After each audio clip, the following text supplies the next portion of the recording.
बिस्मिल्लाहिर्रहमानिर्रहीम। आज हम डिस्कस करेंगे चैप्टर 3 मैट्रिसेस एंड डिटर्मिनेंट्स। ठीक है, होपफुली आप लोगों ने ये वाला जो क्वेश्चन पेपर है ये सॉल्व कर लिया होगा। मैं आपको ये बताता चला जाऊँ कि जो चैप्टर 3 है पेपर पॉइंट ऑफ व्यू से इम्पोर्टेंट चैप्टर है। जिस तरह चैप्टर 1 इम्पोर्टेंट था, इसी तरह चैप्टर 3 भी इम्पोर्टेंट है। तकरीबन हर साल हर यूनिवर्सिटी में इसका एग्ज़ाम में पेपर क्वेश्चन मिलता है आपको। ठीक है, तो चलिए स्टार्ट करते हैं क्वेश्चन 1 से। क्वेश्चन 1 है if A is equal to A I J 3x5। ये आपका मैट्रिक्स का ऑर्डर है और ये उसकी एंट्रीज़ हैं। एंड ए बी डिफाइंड, मतलब ए को बी से मल्टीप्लाई किया जा सकता है but B A is not defined, लेकिन बी को ए से मल्टीप्लाई नहीं। याद रखिए मैट्रिसेस में कभी ए बी और बी ए इक्वल नहीं होता, तो इस वजह से ए बी डिफाइंड है और बी ए डिफाइंड नहीं है। Then possible order of B, तो बी का ऑर्डर क्या हो सकता है, तो इसको हम लिखते हैं, स्टार्ट करते हैं यहाँ से। क्वेश्चन 1,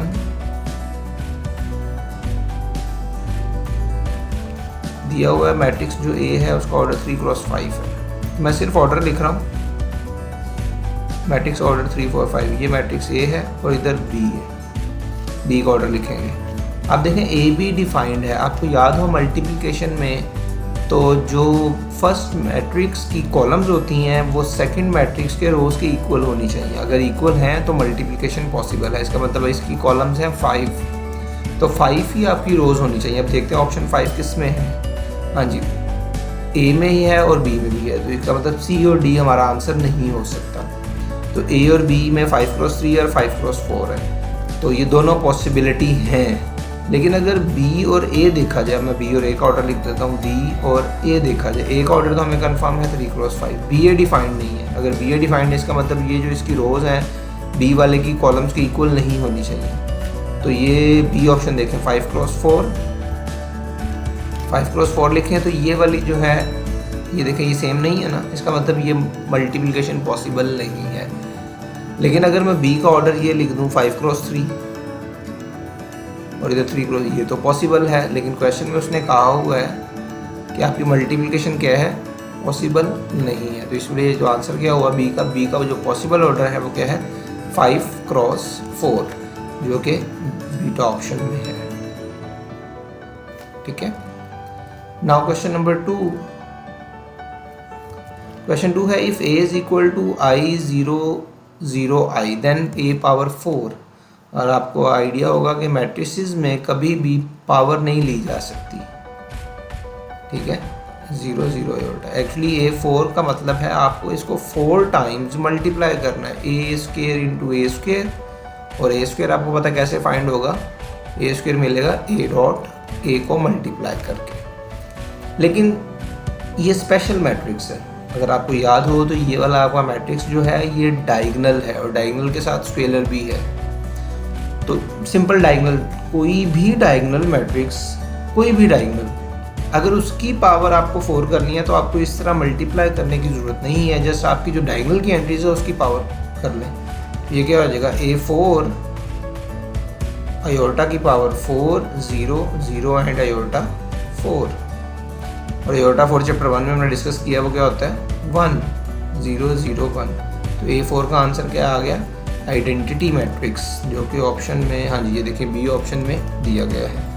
तो ये रूल सिर्फ डायगोनल मैट्रिक्स के लिए है। अगर डायगोनल के अलावा मैट्रिक्स है कोई तो आप इस तरह उसको मल्टीप्लाई नहीं कर सकते। डायगोनल अगर हो तो फिर हम इजीली जस्ट डायगोनल की एंट्रीज की जो भी पावर आपको फाइंड करनी है जस्ट वही पावर रेज करो और आपको आंसर मिल जाएगा। Now question 3 if A and B then which one is true.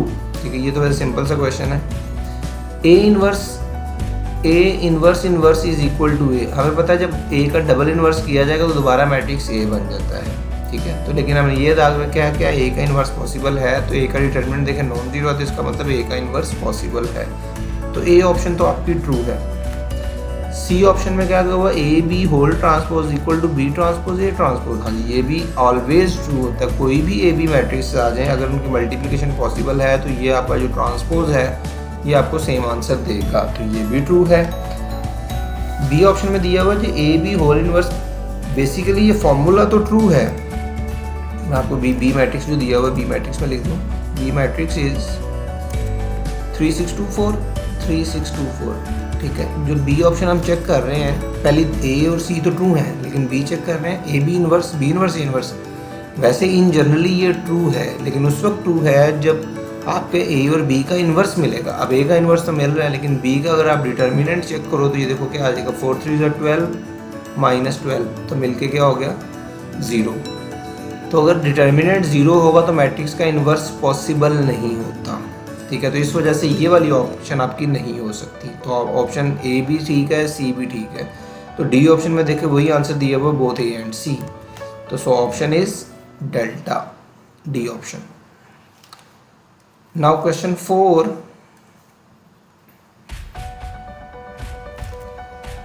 Question 4 है number of solution of equation x2 - x3 is 1, ठीक है। इसके आपने सोल्यूशन बताने, मैं इक्वेशन लिख देता हूँ फिर तो मैट्रिक्स फॉर्म में कन्वर्ट कर देता हूँ। ये है जी x2 - x3 is 1 -x1 + 2x3 is equal to 2, x1 - 2x2 is equal to 3, ठीक है। ये अच्छा, जो सोल्यूशन ऑफ इक्वेशंस हैं, सिस्टम ऑफ इक्वेशंस होमोजीनियस होती हैं और नॉन होमोजीनियस होती हैं। अगर तो ये साइड पे 0 होता तो ये होमोजीनियस होती है, लेकिन इस वक्त ये नॉन होमोजीनियस है। तो नॉन होमोजीनियस के जो पॉसिबल सोल्यूशन हैं, या तो सोल्यूशन यूनिक होता है, या इनफाइनाइट होता है, या नो सोल्यूशन होता है। कोई भी सिस्टम आ जाए और आपसे कहा जाए कि इसके 2 सोल्यूशन मिल रहे हैं, तो ऐसा पॉसिबल नहीं है। 2 3 4 5 नहीं हो सकते। या तो सोल्यूशन एक ही होगा या इन्फिनिट होंगे, ये दरमियान वाली बात नहीं होगी, या होगा ही नहीं सोल्यूशन, ठीक है। तो चेक करते हैं वो किस तरह होगा चेक। तो इसका हम, आपको याद हो तो मैट्रिसेस में कन्वर्ट करते हैं। इसका ए जो कोफिशिएंट मैट्रिक्स बनेगा वो लिख देता हूँ मैं इधर, और उसी से सारा आपको रिजल्ट बनेगा। ये इस केस x2 - x3 है, ये मिस्टेक है, इसको हम करेंगे x2 - x3। x1 0 है तो ये 0 1 -1 कोफिशिएंट्स होते हैं ना, -1 0 एंड 2, और इसका क्या हो जाएगा 1 -2 एंड 0। हमें जस्ट क्या करना है, इस वाले मैट्रिक्स का डिटर्मिनेंट चेक करना है। अगर तो डिटर्मिनेंट आपका नॉन ज़ीरो आ गया, मैं दोनों ऑप्शन लिख देता हूँ।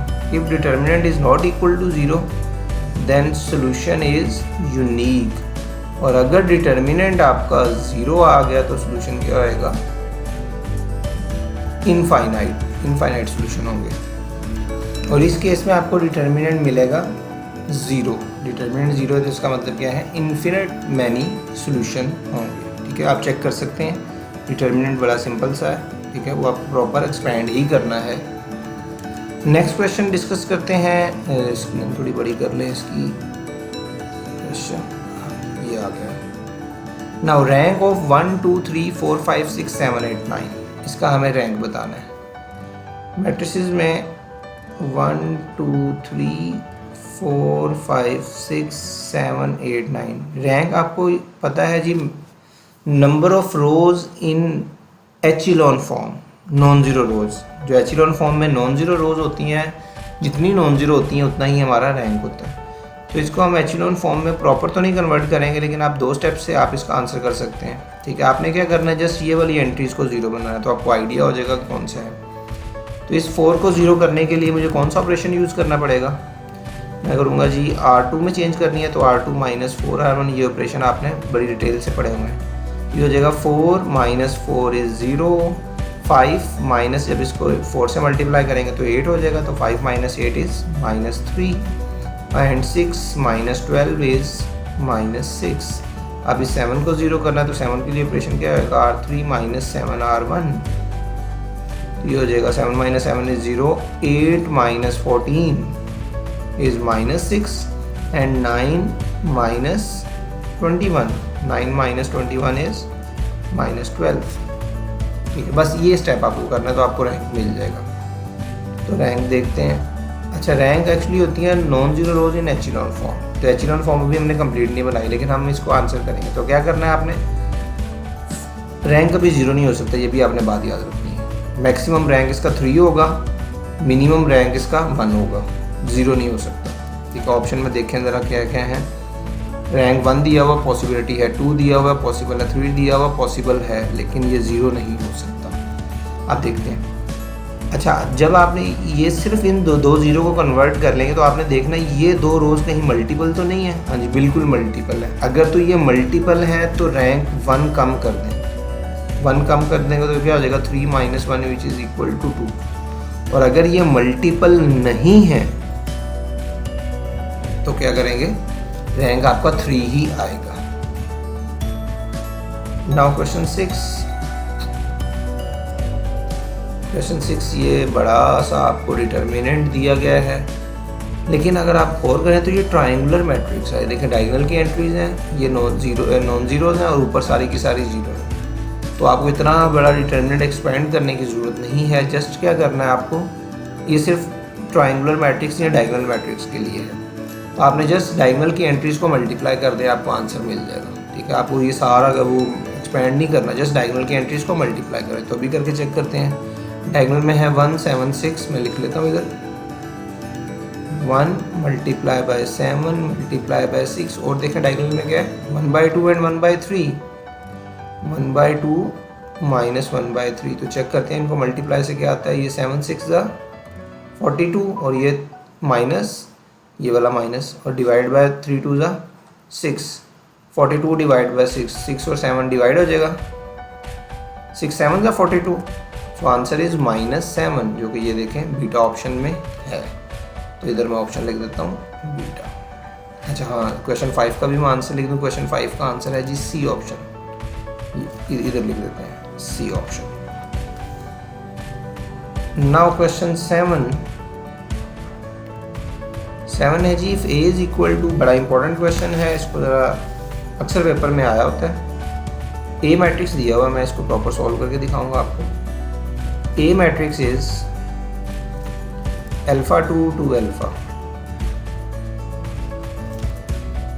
हाँ जी, A क्यूब आपको गिवन है, A cube determinant is equal to 1 to 5। ठीक है। अच्छा, एक्चुअली पहले आप देखने में लग रहा होगा कि A क्यूब फाइंड करना है, बाद में डिटर्मिनेंट लेंगे, लेकिन ये प्रॉपर्टी है कि आप पहले A डिटर्मिनेंट फाइंड करें देन क्यूब बाद में कर लें। तो यहाँ से क्यूब रूट जब कर दोगे, ये क्योंकि डिटर्मिनेंट तो इटसेल्फ एक नंबर होता है ना, तो इसका क्यूब रूट लिया जा सकता है। तो ये हो जाएगा जस्ट 5। अब इसका डिटर्मिनेंट ये नज़र आ रहा है ए मैट्रिक्स, अब ये क्या हो जाएगा alpha square minus 4 is equal to 5। तो यहाँ से अल्फा की वैल्यू क्या आ जाएगी +-3। देखिए कितना सिंपलीफाई ईजी है क्वेश्चन, सॉल्व हो गया। तो +-3 आपका बीटा ऑप्शन में है, ये आ गया beta option. Next question 8, next page पे हम करते हैं क्वेश्चन 8। क्वेश्चन 8 है जी, if A is equal to Aij is a scalar matrix of order n cross n and Aij is K for all I is equal to then trace of A। ये नई चीज़ है, ये book में नहीं है, मैं डेफिनेशन लिख देता हूँ। ट्रेस एक्चुअली क्या होता है, सम ऑफ द डायगोनल एंट्रीज, जितने भी डायगोनल है उसका क्या करना है आपने, सम कर लेना है।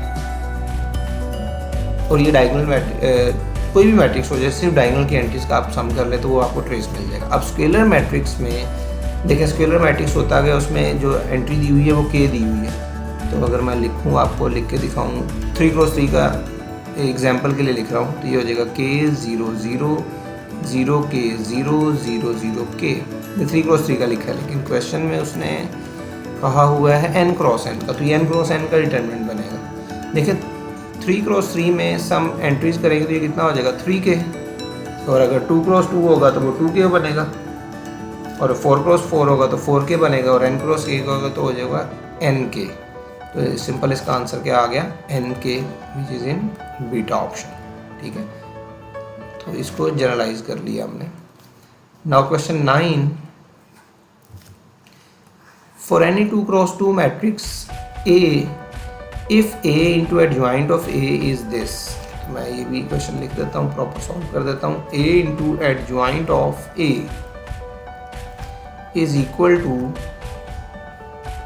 10 0 0 10 then determinant of A।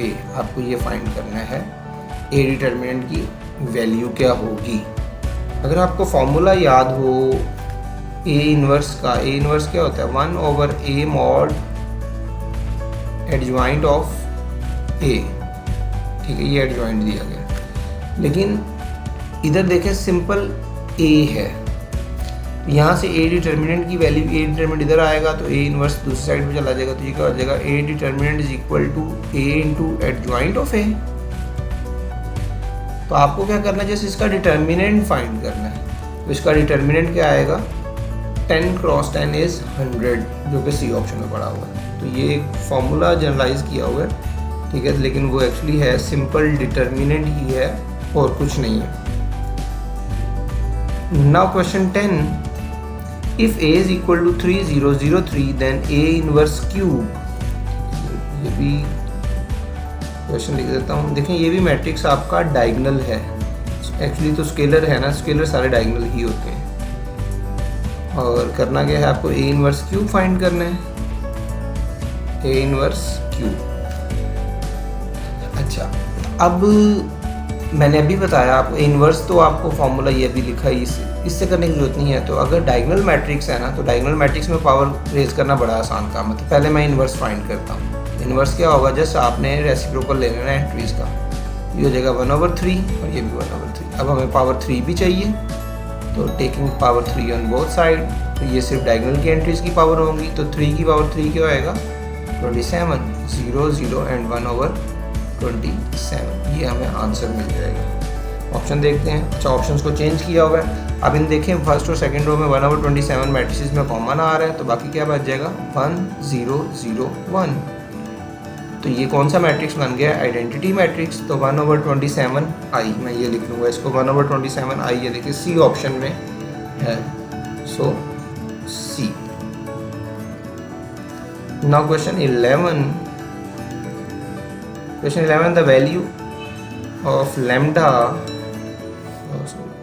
चला गया, हाँ जी, ये the value of lambda for which the system has no solution, ठीक है। तो आपने क्या करना है इस वाले केस में, जस्ट इसका, बल्कि मैं लिख दूँ ताकि आपको आइडिया हो जाए। इसका कोएफिशिएंट मैट्रिक्स क्या बनेगा 3 - 1 4, 3 - 1 4, 1 2 - 3, 1 2 - 3, 6 5 लैम्डा, 6 5 एंड लैम्डा। ये और आपका जो जितने भी सिस्टम ऑफ इक्वेशन के सोल्यूशन है वो कोएफिशिएंट मैट्रिक्स पे ही डिपेंड कर रहे होते हैं। तो जैसे हमने क्या करना है, इस डिटर्मिनेंट को 0 पुट करना है। जब डिटर्मिनेंट को 0 पुट करेंगे तो आपको वैल्यू मिल जाएगी लैम्डा की, और ये आप लोग खुद सॉल्व करके मुझे कमेंट में आपने आंसर बताना है कि इसका आंसर क्या है, ताकि मुझे भी तो आइडिया हो कि आप कितनी वीडियोस प्रॉपर देखते हैं, ठीक है। क्योंकि जब आप प्रॉपर नहीं सुनेंगे तो इसका फ़ायदा नहीं होगा, क्योंकि वो वीडियो लेक्चर उस टाइप नहीं है कि आप लाइव क्वेश्चन कर सकें। तो इसलिए बातें आपने गौर से सुननी है, क्योंकि मैं कोई भी एक्स्ट्रा बात नहीं करूँगा यहाँ पे, टू द पॉइंट फोकस्ड, मेरी कोई भी बात फजूल नहीं होगी, ठीक है। हर चीज़ में कोई ना कोई पॉइंट छुपा हुआ है। ओके, नाउ क्वेश्चन 12, क्वेश्चन 12 है, ये आ गया, inverse of A is, matrix जो दिया हुआ है ए इज इक्वल टू 1 3 - 1 2, इसका इन्वर्स फाइंड करना है और ये बड़ा आसान है, ठीक है। इन्वर्स का फॉर्मूला क्या होता है 1/a मॉड एडजॉइंट ऑफ ए, ठीक है। अब a मॉड डायरेक्ट फाइंड करें, ये क्या हो जाएगा 2 + 3 इज 5। एडजॉइंट में क्या होता है, इनकी पोजीशन चेंज कर दें और इनके साइन चेंज कर देते हैं, ये हो जाएगा 2 and 1 - 3 and 1। ये हमें आंसर मिल गया 1/5, 2 - 3 1 1, 2 - 3 1 1। जी ये देखें सी ऑप्शन है 12 का, सी ऑप्शन। इसमें कोई ख़ास बात नहीं थी, इस तरह के पेपर में क्वेश्चन आते होते हैं, लेकिन इस तरह के क्वेश्चन वो सारे सॉल्व कर लेते हैं। ओके जी, 13, which one is skew symmetric. अच्छा, स्क्यू सिमेट्रिक की अगर डेफिनेशन आपको याद हो तो वो होता है ए ट्रांसपोज इज -a, कि मैट्रिक्स का ट्रांसपोज लें और अगर वो -a के इक्वल आ जाता है तो वो होता है स्क्यू सिमेट्रिक। लेकिन स्क्यू सिमेट्री की एक बड़ी इजीली पहचान है कि आपको कैलकुलेशन करने की ज़रूरत नहीं है, डायरेक्ट आप देख के ही आइडिया लगा सकते हैं कि ये वाला स्क्यू सिमेट्रिक मैट्रिक्स है। किस तरह, एक चीज़ ख्याल रखनी है, डायगोनल हमेशा उसका 0 होगा, ये कंफर्म है, स्क्यू जितने भी मैट्रिक्स हैं उनका डायगोनल क्या होगा, 0। क्या इसका डायगोनल 0 है? नहीं, तो ये स्क्यू नहीं हो सकता। इसका डायगोनल 0 है? नहीं, ये स्क्यू नहीं हो सकता। इसका डायगोनल 0 है तो ये पॉसिबिलिटी है, और डी में भी डायगोनल 0 है तो पॉसिबिलिटी। तो पहला जो पहचान है उसकी क्या है, उसका डायगोनल हमेशा 0 होगा। अगर एक भी नॉन ज़ीरो मिल गया तो वो स्क्यू नहीं है, ठीक है। दूसरी, ये देखें डायगोनल के ऊपर नीचे एंट्रीज सेम होती हैं। देखो ये भी 3 है, ये भी 3 है, ये 7 है, ये 7 है, ये 1 है, ये 1 है, ठीक है, ऐसी है। वो आपको क्या, आप कह रहे हो कि इधर भी सेम है। अच्छा, स्क्यू के लिए क्या करना है, एंट्रीज सेम हो लेकिन साइन उनका चेंज होना चाहिए। देखें ये -3 है तो ये 3 है, ये -7 है तो ये 7 है, ये -1 है और ये 1 है। तो डायगोनल 0 और ऑपोजिट एंट्रीज का साइन क्या होना चाहिए, चेंज होना चाहिए। तो इस तरह का मैट्रिक्स आपके पास क्या होता है, स्क्यू सिमेट्रिक होता है, जो कि बीटा ऑप्शन में है, ठीक है। तो हमें सारे चेक करने की जरूरत नहीं है, बस डायगोनल की एंट्रीज देखी हैं और उसके बाद डिसाइड कर लिया कौन सा स्क्यू सिमेट्रिक मैट्रिक्स है। ओके जी, in matrix AIJ the entries of secondary diagonals are. अब सेकेंडरी डायगोनल्स की एंट्रीज आपको मैट्रिक्स अगर लिख दूँ इस तरह, ये होता है A11 12 13 जनरल मैट्रिक्स, 21 22 23 4 क्रॉस, अच्छा इधर 4 क्रॉस 4 के लिए हैं तो मैं 4 क्रॉस 4 ही लिख रहा हूँ। तो इधर आएगा A14 और A24 और इधर क्या आ जाएगा A31 32 33 एंड 34। एक्सटेंड कर लेते हैं, A41 42 43 एंड 44। इसको मैं हाईलाइट करता हूँ ग्रीन से। ये वाला जो डायगोनल है आपका, इसे कहते हैं मेन डायगोनल या प्रिंसिपल डायगोनल, लेकिन ये जो अभी मैं येलो में कर रहा हूँ ये वाला आपका सेकेंडरी डायगोनल है। और आपको फिर आंसर पता चल ही गया होगा। इसकी एंट्रीज क्या है, 1 4 2 3 3 2 एंड 4 1। आपको ये 1 4 2 3 3 2 एंड 4 1 जो कि सी ऑप्शन में है, ऑप्शन हो गया सी। Now question 15। क्वेश्चन 15 है if A then 15A32। 15A32 cofactor का कॉन्सेप्ट है। कोफैक्टर में हम किस तरह लिखते हैं, 15 इसको लिखते हैं -1 की पावर 3 + 2 और M32 माइनर होता है। ये क्या बन जाएगा, -1 की पावर 5 इज नेगेटिव, तो -15 और ये M32 डिटर्मिनेंट है, थर्ड रो सेकंड कॉलम। तो थर्ड रो सेकंड कॉलम कौन सा है हमारे पास, ये थर्ड रो ये सेकंड कॉलम, तो ये वाली एंट्री है 2। तो ये आपने थर्ड रो छोड़ देनी है और सेकंड कॉलम छोड़ देना। तो बाकी क्या बच गया, 1 3 3 -1 1 3 एंड 3 -1। तो यहाँ से आपको आंसर मिल जाएगा -15 इंटू -1 एंड -3 -9 विच इज़ -10। तो मिलके क्या हो गया 150। तो 150 आपका देखेंगे बीटा ऑप्शन में है। तो सिंपल ये फॉर्मूला है जो आपने यूज़ किया। नेक्स्ट क्वेश्चन 16 की तरफ मूव करते हैं। क्वेश्चन 16 में है जी, if A is equal to this, आपको वैल्यू बतानी है A11 A11 A12 A13 A13। अच्छा, ये जो स्मॉल वाली हैं A, ये आपके एंट्रीज होती हैं और ये कैपिटल्स जो हैं A, ये कोफैक्टर होते हैं। अब कहेंगे इतनी ज़्यादा कैलकुलेशन हम कैसे करें, कोई बात नहीं। एक्चुअली देखें एंट्रीज का ऑर्डर और इसका ऑर्डर सेम है। पोजीशन A11 है तो ये भी A11 है, ये A12 है, ये भी A12 है, ये A13 है, ये भी A13 है, ये A14।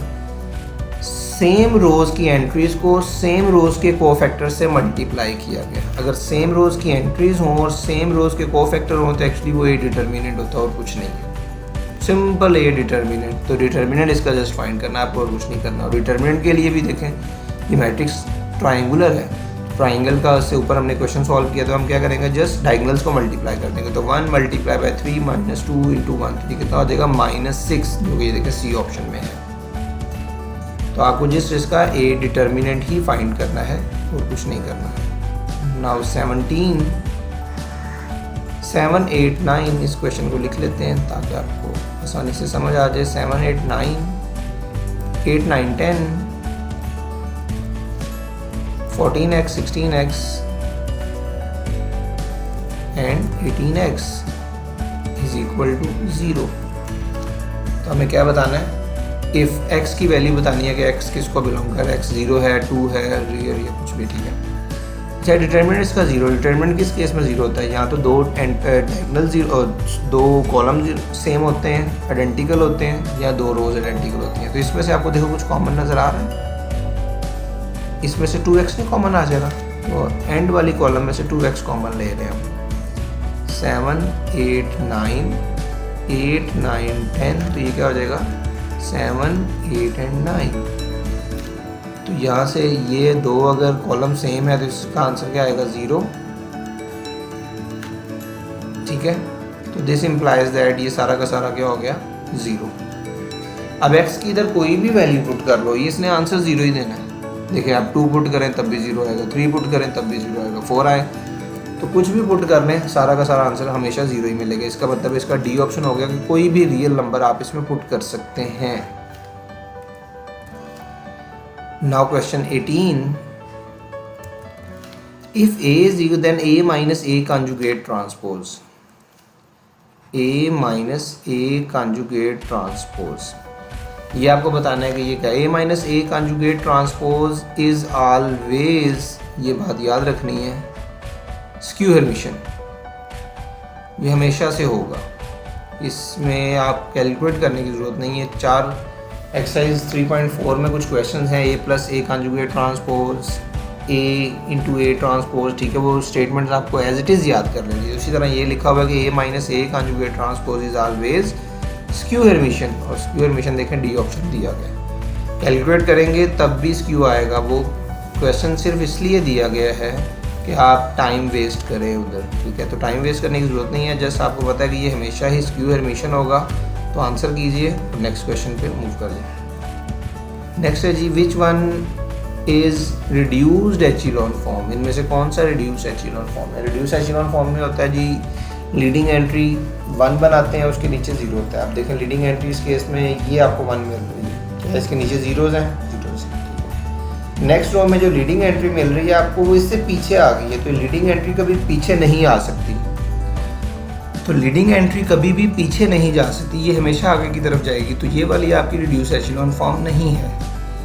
बी ऑप्शन चेक करते हैं। लीडिंग एंट्री 1, उसके नीचे 0। नेक्स्ट रो में लीडिंग एंट्री 1, उसके नीचे 0 और ऊपर भी 0। हाँ जी, ये वाला बात ठीक है।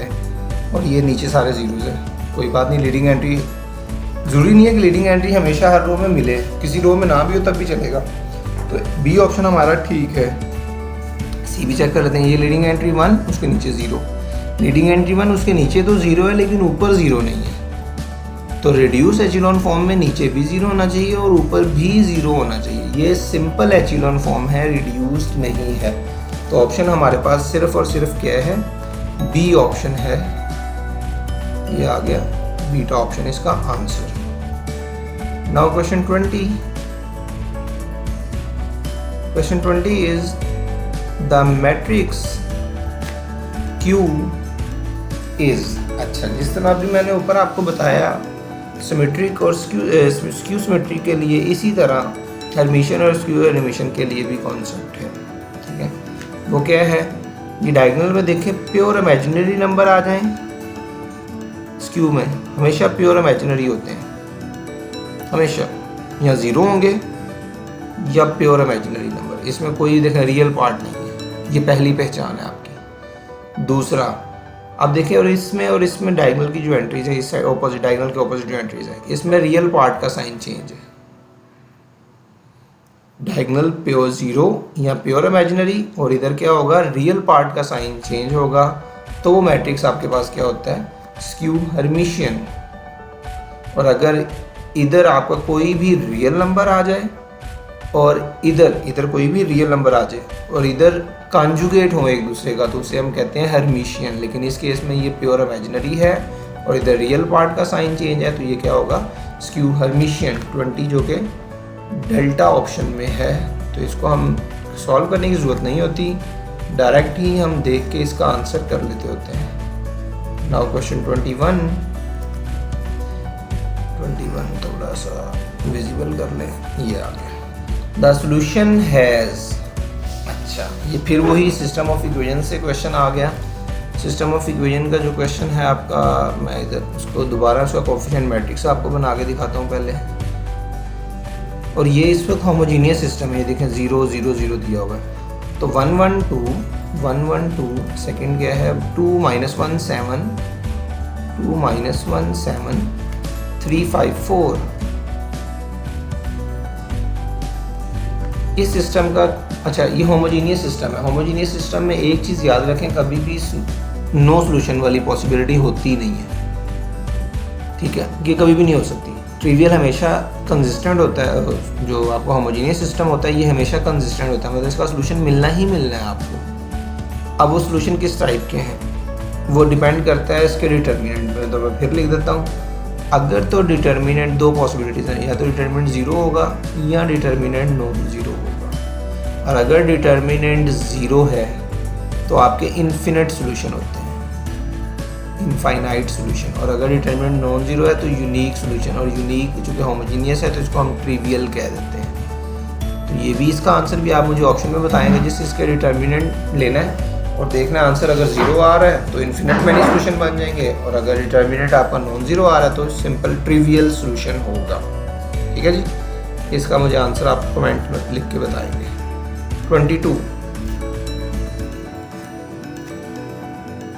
22 में है जी, इफ k -1, मैट्रिक्स लिख लेते हैं, k -1 1 4 k + 2 is equal to 0। तो what is the value of k? तो सिंपल इसको मल्टीप्लाई करके एक्सपेंड कर दें, k -1 k + 2 -4 is equal to 0। तो ये हो जाएगा k² और ये हो जाएगा +2k - k is +k -2 -4 is equal to 0। तो k² + k -6 is equal to 0। तो इसके फैक्टर्स क्या बन जाएंगे, k + 3 and k -2 is equal to 0। तो यहाँ से k की दो वैल्यूज मिल गई, एक आपको -3 मिल जाएगी और एक क्या मिल जाएगा 2। -3 और 2 ऑप्शन में उसने एक ही दी है, तो -3 ही हम इसको सिलेक्ट कर लेंगे जो कि बीटा ऑप्शन में है। Now question 23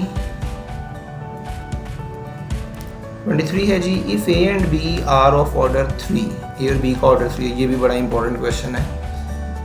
determinant of a is 1, मैं पहले क्वेश्चन लिख लूँ, determinant of b is 3 and आपको फाइंड करना है 3ab का डिटर्मिनेंट। तो डिटर्मिनेंट में ये 3 तो कॉन्स्टेंट है, इससे तो कोई रोल नहीं है, ये भी आ गया। अब ए बी हमें मल्टीप्लाई नहीं करना, हम इसको ए और बी का डिटर्मिनेंट अलग अलग फाइंड कर देंगे इस तरह। अच्छा, एक मिस्टेक हम कर रहे हैं जो आगे आप भी करेंगे, ये जो 3 जब डिटर्मिनेंट से बाहर आएगा ना तो ये सिंपल 3 बाहर नहीं आएगा, ये बात याद रखनी है। ये जितना ऑर्डर होगा, ऑर्डर इस वक्त 3 है तो उतनी ही पावर आपने इसकी रेज करनी है। इसकी पावर क्या होगी 3, इसकी पावर क्या होगी 3, तो 3 की और 3 क्या हो जाएगा 27। Order of A is -1, order of B is 3, ये कितना हो जाएगा -27 3 का -81 जो कि बीटा ऑप्शन में है। ठीक है जी, तो इस स्टेप में आपने क्या ख्याल रखना है कि जब भी कांस्टेंट नंबर डिटर्मिनेंट से बाहर आता है तो उतनी उसके ऊपर कोई ना कोई पावर होती है, और वो पावर कौन सी होती है, जो उस मैट्रिक्स का ऑर्डर होता है। नेक्स्ट क्वेश्चन 24 में जी, if a is equal to then a inverse. अच्छा, आपको फाइंड करना है a और a इनवर्स। मैट्रिक्स भी आपको दिया गया है, ये देखिए आपके जहन में आ रहा होगा, पहले इसका इन्वर्स फाइंड करें, इन्वर्स फाइंड करने के बाद उसको मल्टीप्लाई करें, फिर आंसर। भाई ए इन्वर्स तो हमेशा आइडेंटिटी होता है, आपको करने की जरूरत नहीं है, ए कोई भी मैट्रिक्स हो जाए। जब आपका वो मल्टीप्लाई हो गए, जब ए को इन्वर्स से मल्टीप्लाई करेंगे तो मैट्रिक्स आइडेंटिटी ही मिलेगा, आपको कैलकुलेट करने की जरूरत नहीं है। तो ए ऑप्शन ये ऑलवेज ट्रू होता है। Now question 25। क्वेश्चन 25 है जी, if A is equal then trace. Again वही क्वेश्चन आ गया, ट्रेस। तो ट्रेस में क्या करते हैं, जस्ट डायगोनल्स का क्या कर देते हैं, सम फाइंड करते हैं। तो डायगोनल क्या है 1 5 और 9।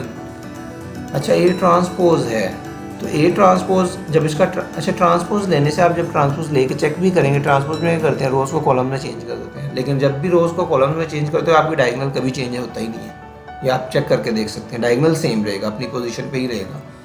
तो ट्रेस चाहे ए का हो चाहे ए ट्रांसपोज का हो, आपने सिंपल उसका क्या करना है, डायगोनल का एंट्रीज का सम कर लेना, जो कि 1 + 5 + 9, ये मिलके हो गया 15। 15 किस ऑप्शन में है जी, सी ऑप्शन में, तो ये आ गया सी ऑप्शन।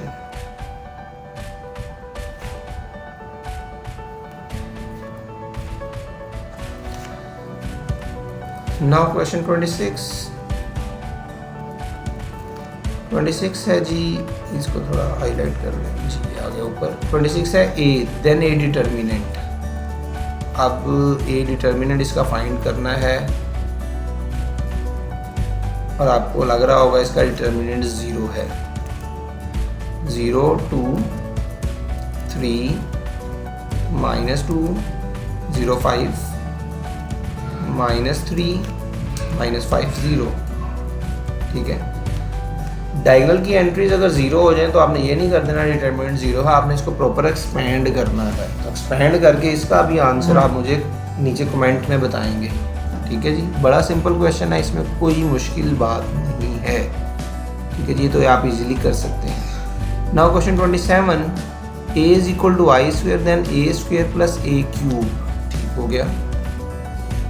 ए मैट्रिक्स आपको क्या गिवन है, I2 means identity matrix of order 2। मैं इसको लिख लेता हूँ 1 0 0 1। हमें फाइंड क्या करना है, a² + a³, a² + a³, तो ठीक है। आइडेंटिटी मैट्रिक्स होता तो एक्चुअली डायगोनल ही है, तो डायगोनल का स्क्वायर कैसे फाइंड करेंगे, जस्ट इसकी पावर का जो भी डायगोनल की एंट्रीज है उसका स्क्वायर कर लें, तो वो सेम ही रहेगा 1 0 0 1। और क्यूब के लिए भी 1 का क्यूब क्या रहेगा, वही रहेगा। तो आइडेंटिटी मैट्रिक्स की कोई भी पावर रेज कर लो वो कभी चेंज नहीं होती, तो इसको जब ऐड करोगे तो ये हो जाएगा 2 0 0 एंड 2। ये आंसर क्या होगा, 2 0 0 एंड सी ऑप्शन। ये बात कर लेते हैं जी, C option. Now question 28। Question 28 है जी, if determinant A inverse determinant of A then A is, ठीक है जी। फाइंड करना है एक्चुअली आपको A inverse determinant of A। तो A इनवर्स का फॉर्मूला अगर आपको याद हो तो मैं इधर लिख दूँ 1/A mod adjoint of A, और ये डिटर्मिनेंट ऑफ A को मैं इस तरह लिख देता हूँ, तो ये दोनों कैंसिल नहीं हो, ये मैं येलो से कैंसिल कर देता हूँ, ये दोनों कैंसिल नहीं हो जाएंगे, तो सिंपल क्या बच गया, एडजॉइंट। तो जो मैट्रिक्स आपको दिया हुआ है इसका आपको एडजॉइंट फाइंड करना, और कुछ नहीं, एडजॉइंट के लिए करना है इसकी जगह चेंज कर देते हैं और इसके साइन चेंज कर देते हैं, तो ये हो जाएगा -2 2 और ये हो जाएगा 3 -3। तो ये ऑप्शन में ही आपको नज़र आ रहा है, ठीक है। तो सिंपल हमने क्या करना था, उसका एडजॉइंट ही फाइंड करना था।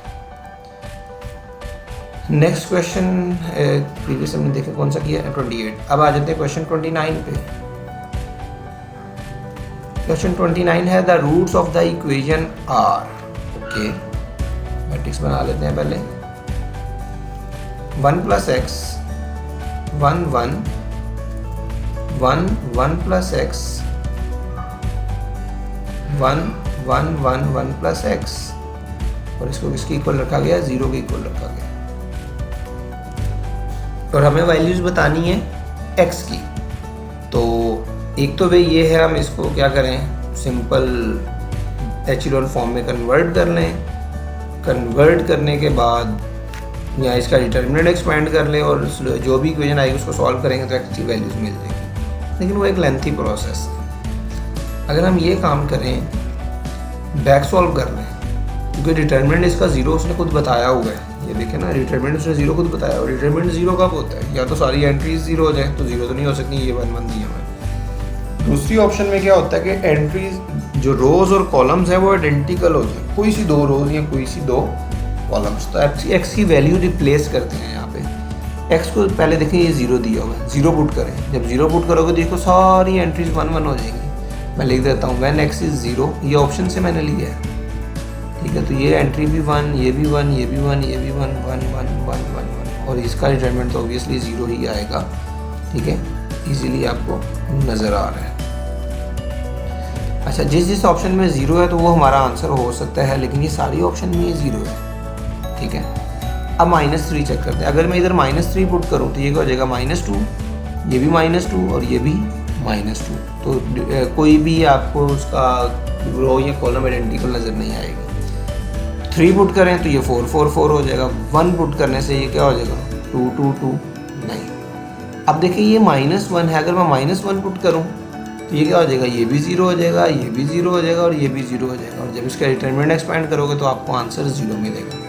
तो इस तरह कुछ क्वेश्चन जो आपको लगे लेंथी हैं या जितने भी इक्वेशन वाले क्वेश्चन हैं, नेक्स्ट हमने वैसे चैप्टर 4 डिस्कस करना है, मैं उधर बता दूंगा कि किस तरह आप इक्वेशन को डायरेक्ट सॉल्व नहीं करेंगे, बैक सॉल्व किया करेंगे। तो बैक सॉल्व करने से हमें बहुत से क्वेश्चन का आंसर बड़ा ईजीली मिल जाता होता है। अदरवाइज़ अगर हम इसको डायरेक्ट सॉल्व करें तो ये अच्छा खासा एक लॉन्ग क्वेश्चन के तौर पे है, ठीक है। तो इस तरह के क्वेश्चन अगर तो आपको सोल्यूशन इजीली मिल जाता है तो ठीक है, अदरवाइज़ इस तरह के क्वेश्चन स्किप कर सकते हैं आप, क्योंकि ये आपके क्वेश्चन टाइम वेस्ट करवाएंगे और पॉसिबिलिटी है कि एंड में आपका आंसर भी गलत ही निकले, ठीक है जी। Okay, question 30, the number of solution of the equation is. तो नंबर ऑफ सोल्यूशन किस पे डिपेंड करता है, फिर वही इसके कोएफिशिएंट मैट्रिक्स पे। तो मैं इसका कोएफिशिएंट मैट्रिक्स आपको लिख देता हूँ। कोएफिशिएंट मैट्रिक्स क्या होगा जी, 1 1 -1 1 1 -1 3 -1 -1 1 -3 1। तो और ये कौन सा सिस्टम है जी, होमोजीनियस सिस्टम है। और होमोजीनियस सिस्टम ये 2 तो कभी नहीं हो सकता और 0 भी कभी नहीं हो सकता, क्योंकि होमोजीनियस सिस्टम है, इसका सोल्यूशन मिलना ही मिलना है आपको। 0 2 तो पॉसिबिलिटी आप रहेगा 1 या इन्फिनिट। तो ये मैंने पहले पीछे भी आपको बता दिया है। अगर तो डिटर्मिनेंट आपका 0 आ जाएगा तो सोल्यूशन क्या होगा 1, जिसको हम कहते हैं ट्रिवियल सोल्यूशन। ये 1 उसका काउंट दिया हुआ है, ठीक है। और अगर डिटर्मिनेंट आपका नॉन ज़ीरो आ गया तो इस केस में होगा इनफाइनाइट सोल्यूशन हो गया, या उसको एक और भी नाम देते हैं नॉन ट्रिवियल, ठीक है।